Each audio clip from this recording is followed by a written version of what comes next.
بسم الله الرحمن الرحيم. اللهم صل على محمد وآل محمد. وأوحى ربك إلى النحل.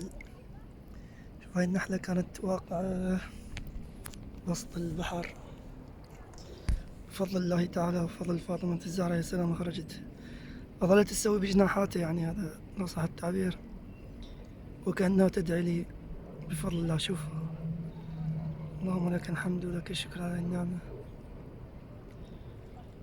بس خطية تعبانة، الظهر كانت ما أعرف يعني مضروبة أو شي. نصلي على محمد وآل محمد بنية شفائها وشفاء جميع مرضانا ومرضاكم. اللهم صل على محمد وآل محمد. يا الله، بدأت تتحرك إن شاء الله ستطير، بس مو تقرصينا ها.